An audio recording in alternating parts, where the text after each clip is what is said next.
Hey, it's Kirschly from Moms Have Questions Too. Today I'm going to show you how to make Play-Doh.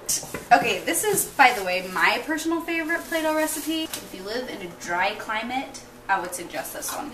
Okay, so you get 2 cups of flour. 1, 2, then a ½ cup of salt. Notice the salt to flour ratio has a pretty low amount of salt.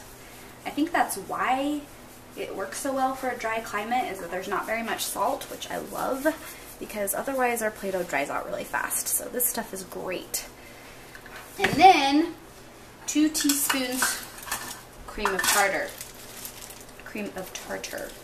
And yes, this is necessary. I tried making it once without it, and it was fine for like 2 hours, and then after that it was bad. Mix, mix, mix, mix. Now you set that aside, and here you put 2 tablespoons of vegetable oil.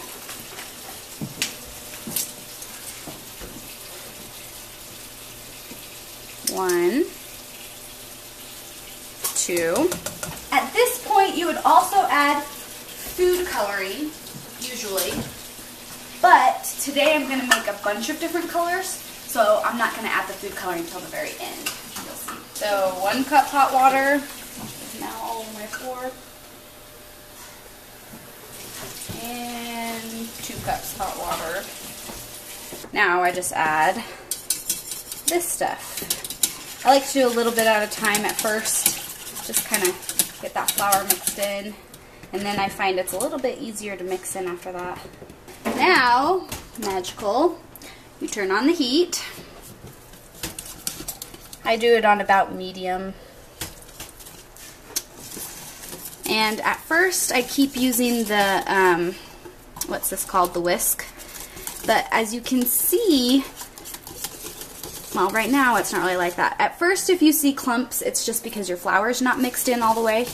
But once it starts heating up a little, you'll start to see clumps, and it's just because your Play-Doh is hardening.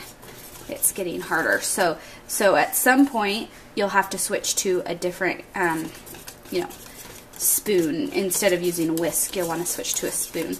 Okay, you can see I've switched to the spoon, and the Play-Doh is clearly sticking to it.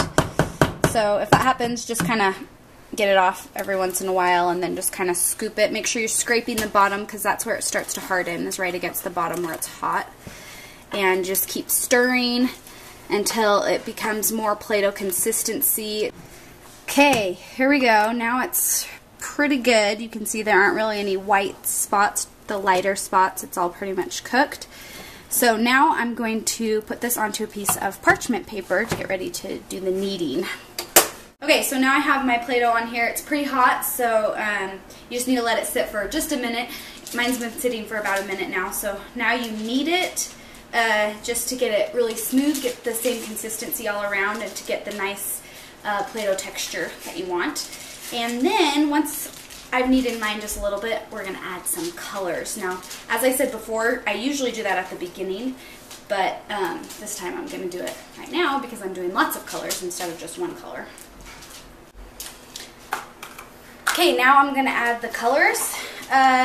We usually do a new Play-Doh every month, so this is our April Play-Doh, and I'm just going to do some spring colors, make them really pastel. So I'm just going to do 4 colors, just these colors, but they're going to be pretty light. So I'm going to do probably, let's start with 1. Let's start with 1 drop and see how much color that gives us. I can see I'm going to probably want about 2 more drops, so we'll do 3, and then I'll do these other colors. 1, 2, 3. Now this gives your hands a workout, so yeah, you don't need to exercise anymore if you do this, for sure. Just kidding. Well, it's kind of like a workout, you know. Mm-hmm. Okay, we're done. We did all of our colors. This one turned into a purple because the red looked a little weird, but the purple looks a little weird too, so whatever. But the other colors look really good. now you have some fun spring Play-Doh. Oh, also one other thing I forgot. We like to add smells to ours. We use essential oils, but you can use like vanilla extract or, you know, any kind of flavoring that you would use for cooking. Or cocoa powder, even if you wanted chocolate. That obviously wouldn't work for these, but if you want a chocolate Play-Doh, you could add cocoa powder. So now they're all ready to play with. What is that? It's a swirl. What does that swirl do? It can answer all of your questions. Alright. How can I make lots and lots of money, Swirl? Of going to stores and give them money, then they'll give you some money back.